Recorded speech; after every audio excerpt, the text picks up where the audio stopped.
Aleph, a verdade original.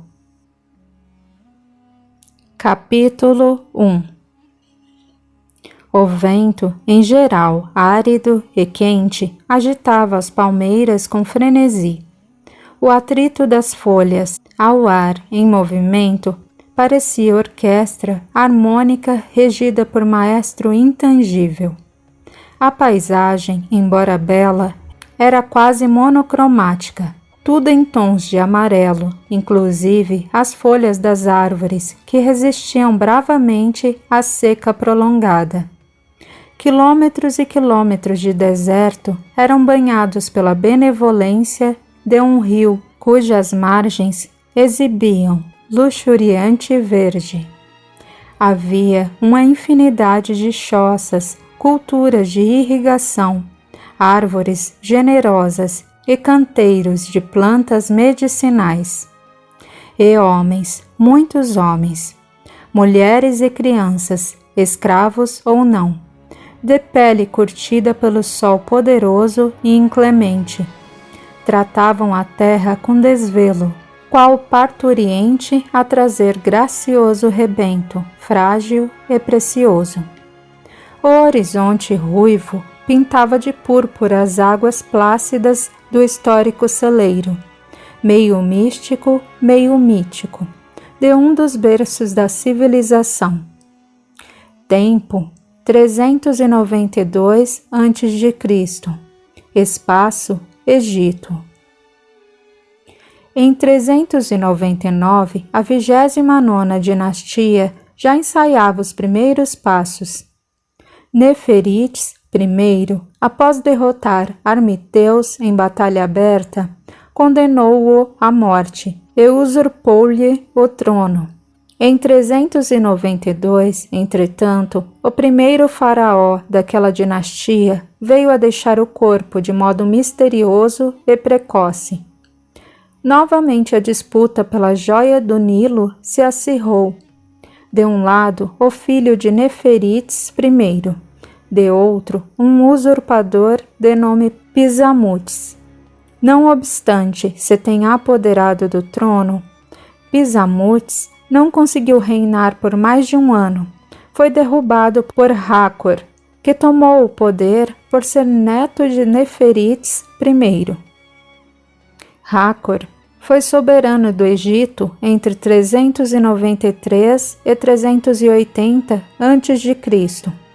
e tinha como braço direito, para não dizer os dois braços, Haimon, conselheiro ateniense que fora seu preceptor desde que decidira que subiria ao trono. Dotado de inteligência privilegiada, Haimon era médico, cientista, físico, astrônomo, pintor, escultor. Não bastassem tantos predicados, era dono de um coração ímpar. O soberano o amava realmente.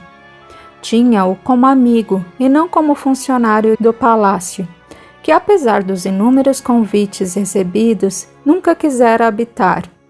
Nenhuma decisão era adotada sem a opinião do sábio, que estava sempre ao lado do soberano adorador e representante de Ra. Isto quando não assumia a identidade da divindade. Contudo, Haimon possuía a mente tão elevada que, a despeito de o estimar e nele confiar de maneira incondicional, Hácor muitas vezes carecia do entendimento necessário para aceitar suas ideias revolucionárias. Era justamente isso que estava perto de ocorrer naquela manhã clara em que pela sacada observava uma esfinge prestes a se afogar na areia do deserto. A guardiã dos sagrados sepulcros de incontáveis faraós pedia socorro em meio às areias que a queriam varrer da história, como aconteceria com tantas de suas irmãs. Hácor cismava enquanto contemplava orgulhoso as intocáveis câmaras onde os nobres aguardavam o resgate para um mundo de delícias e felicidades supremas. Para um local onde o pão não era resultado do suor do rosto, onde os ataques e invasões não existem, onde se respeita o espaço individual e coletivo. Não temia a morte, queria voltar para casa. Muitos egípcios nutriam esse desejo. Jamais, em tempo algum, houve uma civilização que cultuasse tanto a morte física. Sem olhar para trás ou mesmo ouvir qualquer som de passos, dado que Raimon usava sandálias de silenciosas solas vegetais, Hakor sabia da chegada do amigo. O faraó vestia uma túnica branca, curta e transparente, o calazires, todo adornado de pedras preciosas, jungido à cintura por um nequete. Observação: acessório de vestimenta egípcia utilizado pelos faraós e sua corte. Assemelhava-se a um cinto de forma triangular, feito de linho adornado com pedras preciosas, também incrustado de pedras, e para complementar, jogaram aos ombros o roche, uma espécie de pequena capa que se usava sobre os ombros e o peito. Trazia tantas joias que Raimon se perguntava se não era difícil caminhar com tal peso. A cabeça raspada, para evitar o tormento da época, os piolhos, era coberta por peruca negra encimada pelo tradicional nemes.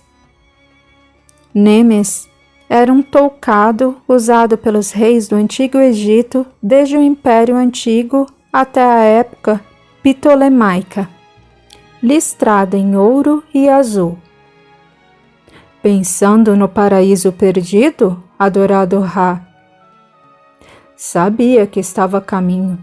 Senti sua aproximação. Sinto quando entra em meus pensamentos. Tive um sonho estranho esta noite. Pareceu-me visitar esse paraíso ao qual se referem os judeus, mas não era exatamente um jardim. Era um local repleto de construções impossíveis de edificar, como bem sabe. Tudo tão familiar. Ao acordar e olhar para as tumbas, sinto-me quase despeitado de tantos que já se foram, pois acredito que a única maneira de voltar para lá é morrendo. Estou a divagar, amigo? Não. Morrendo e mantendo nosso corpo em bom estado, podemos ressurgir nesse paraíso perdido? Aí divergimos. Não creio que precisemos mumificar nossos corpos para usá-los nesse paraíso. Penso que a coisa é mais da alma. Agora você está divagando. Eu visitei o paraíso, e com o meu corpo. Lembro-me de portar, inclusive, meu ega, meu chicote e o olho de Ra. Objetos de que lá precisarei, com certeza. Isso é uma afirmação ou quer minha opinião? Quero sua opinião. Seu sonho lhe mostra o que é necessário para regressar ao paraíso perdido, porém, não exatamente com os objetos, e sim pelo que eles representam. O ega, o instrumento que o pastor usa para resgatar uma ovelha perdida. Logo, a simbologia nos sugere que existe algo a ser resgatado em cada um de nós, exilados de casa. As ovelhas que devemos salvar, talvez porque as colocamos a perder. O ega significa resgatar, perdoar e pedir perdão. O chicote representa a punição, culpa e raiva de si mesmo, por saber-se o único culpado pela perda do paraíso. E o olho de Ra é a cobrança diante de si próprio, em relação ao resgate que o fará merecer a volta. Em resumo, sabe que precisa se encontrar, tem raiva por estar longe de casa, e se cobra esse regresso. Faz sentido. No entanto, como resgatar esses carneiros. Quem são eles? Você é um faraó, o soberano do Egito, o divino Amon-Ra, na terra. O cetro em sua mão mostra que todos os egípcios, seus súditos, são suas ovelhas. Meu bom amigo, sabemos que eu não sou Ra, talvez um enviado dele. Faça o bem para os seus súditos, realize um governo justo, ajude aos que nada têm além do sofrimento. Esta é a garantia de voltar para o paraíso. Eu preciso fazer isso, pois sei que com tamanha bondade e sapiência você irá em 1 minuto do sarcófago para o paraíso de Ra, e eu não poderei ficar aqui sem meu melhor amigo.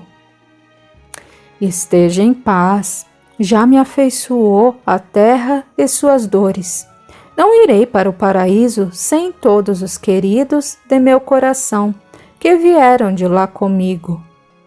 E se demorarmos muito a retornar, façamos daqui o nosso paraíso. Obrigado, meu venerando amigo. Todavia, deixemos o paraíso para depois da morte, ou acabaremos como os hebreus, vivendo em um futuro de júbilo, ou como os seus compatriotas, no passado glorioso. Vivamos o presente. O que me trouxe hoje?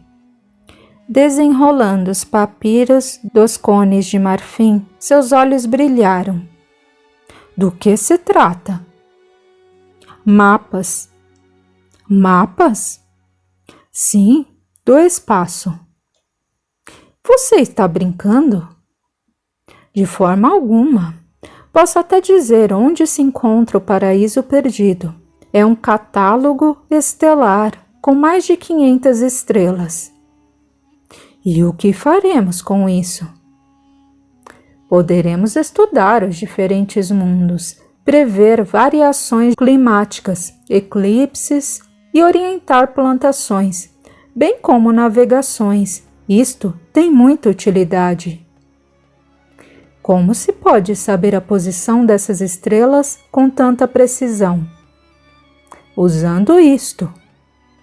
Mostrou ao soberano um instrumento arredondado com ponteiros móveis, os quais ele situava no horizonte e no zênite para determinar posição de astros, altura de construções e para fazer uma infinidade de cálculos.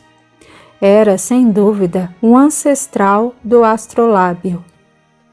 Observação: o astrolábio é um instrumento naval antigo, usado para medir a altura dos astros acima do horizonte, que ele mesmo voltaria para reinventar anos depois, em Alexandria, quando os homens já estariam prontos para se iniciar na astronomia. Deixe isso aí, que mais tarde vou examinar. Embora, sinceramente, não creia que possa ser uma boa ideia. Sabe muito bem que eu considero o mais inteligente de todos os homens que conheci, mas isto tudo me parece muito fantástico. Acredite, soberano, posso inclusive calcular, através destes mapas, a chegada do tal Messias que os judeus esperam. Por favor, amigo, já é demais. Se acredita no paraíso perdido, por que duvida do Messias prometido? Não acredito no paraíso deles, e sim no meu, que vejo, sinto e de que quase posso dizer que me lembro. Não tem nenhuma semelhança com um jardim monótono, ocupado por uma população de 2 pessoas. São formas de linguagem, magnânimo. Nada pode ser levado ao pé da letra, bem o sabe. Sim, eu sei. Só que estes mapas são demais para mim. Desculpe-me. E o que dizer dos soldados, escravos e camponeses? Tem razão. Devo estar me precipitando. Não há problema, meus projetos serão adiados. Sinto muito, querido amigo. Agora me diga, acha que devemos salvar a nossa esfinge que parece perder-se na areia? Com toda certeza. Se o mundo atual tem medo do que é moderno, o mundo moderno se encantará com o que é antigo. Salve-a, grande Hathor. Dê esse presente à humanidade que virá.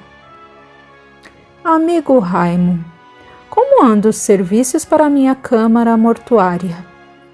Yennefer está fazendo excelente trabalho. É verdadeiramente o melhor escriba de todo o Egito, mesmo que prefira trabalhar como artesão. Domina as escritas hieroglífica, hierática e demótica de maneira que eu nunca vi antes. Claro que está usando a primeira nas paredes de minha tumba. Seguramente. Jamais permitiria que usasse uma escrita simplificada em sua tumba, amigo Hathor. Tenho clara noção do quanto a morte lhe é importante, ainda que deseje viver por muitos anos no comando do Egito.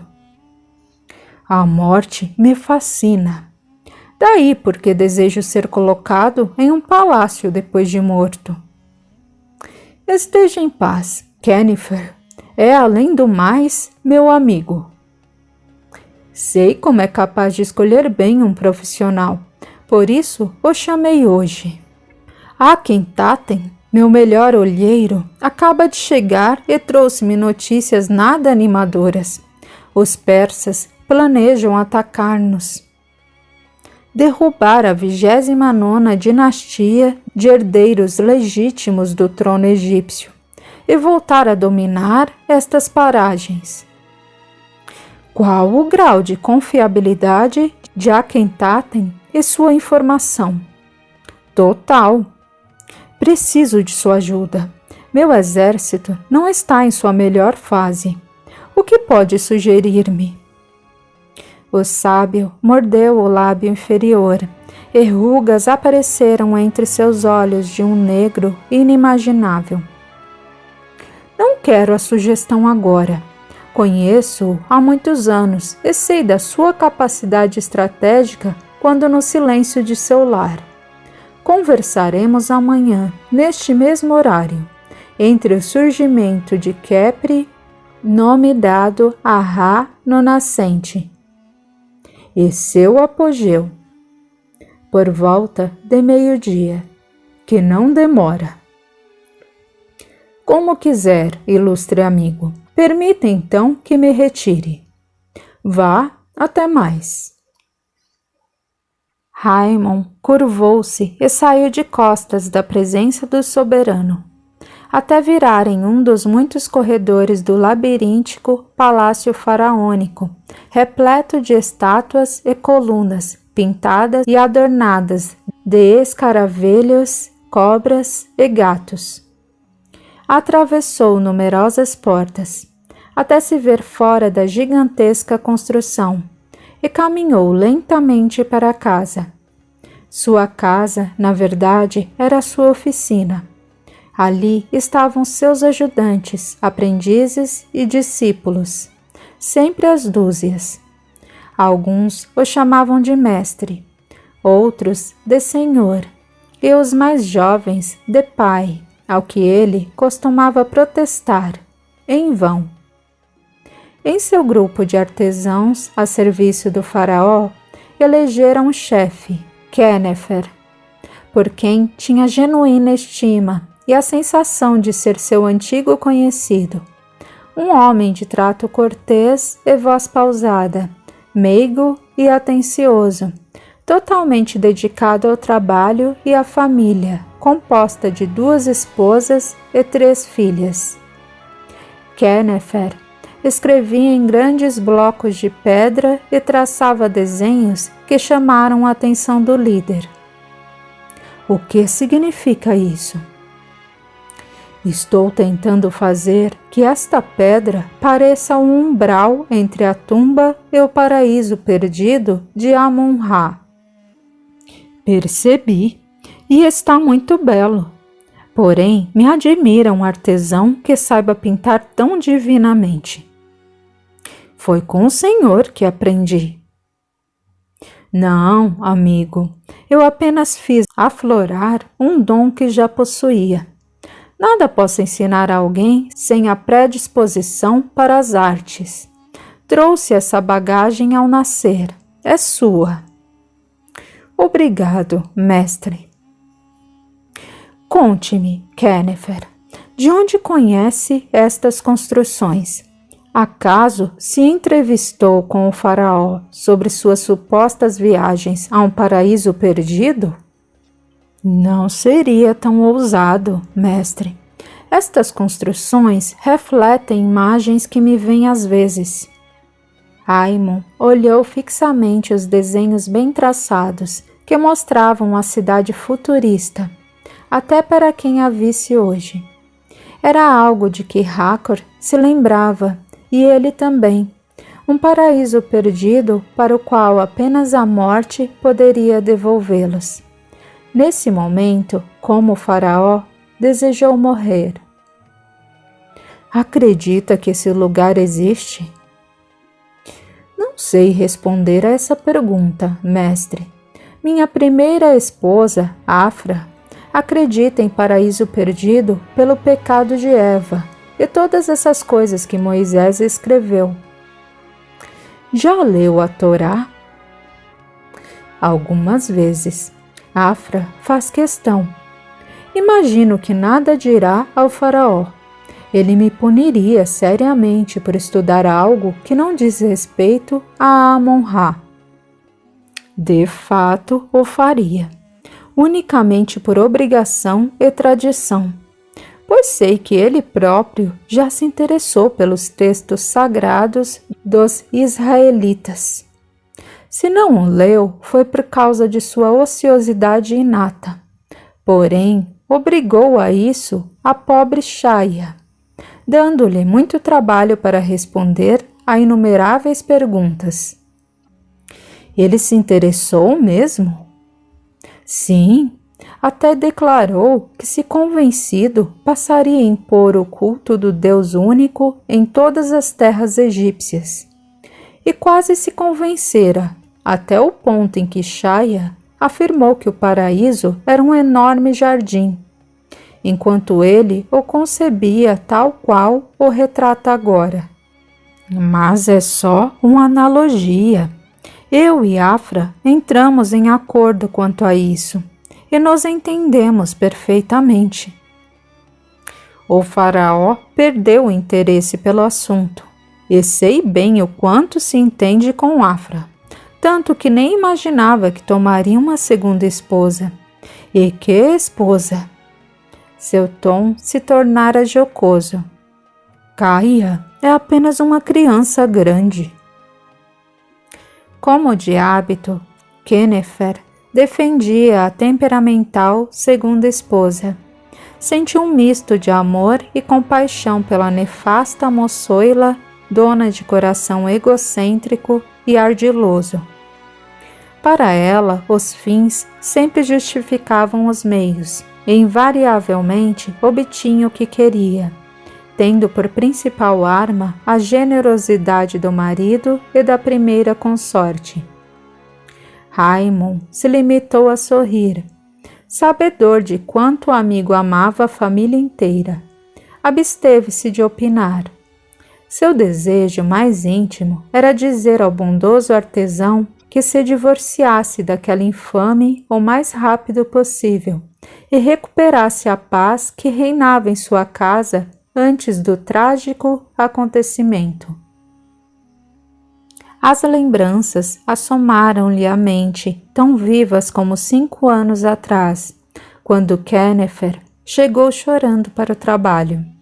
Dizia estar com o coração em frangalhos por ter ferido irreversivelmente uma bela jovem de pele de brancura ímpar e cabelos negros como a noite, vinda de Mênfis. Acaso é uma nobre? Indagou Aimon. Diante do gesto negativo do amigo, outra pergunta. Como então tem pele alva, se somente as mulheres nobres podem se dar ao luxo de se proteger do sol? É uma pobre aleijada que acabei de cegar. Preparei-lhe um banho de diversas plantas medicinais, no intuito de lhe destravar as pernas. E ao banhar o rosto, a coitadinha berrou de dor e não mais conseguiu enxergar. Como procedeu a fabricação do banho? Acaso estava fazendo testes? Não, era o mesmo banho que vimos receitando sempre. Quero ver a moça. É precisamente o que venho lhe pedir, mestre. Raimund tomou pequena vareta e, afastando as pálpebras da moça, ameaçou ferir-lhe o globo ocular. A rapariga nem se mexeu. Com um pedaço de metal, ele refletiu a luz do sol diretamente para o olho, que só lacrimejou, sem apresentar alteração. É algo a se estudar. Pode ter havido uma reação alérgica a algum dos componentes medicinais. Leve a garota depois até minha casa e descobriremos qual e se existe antídoto.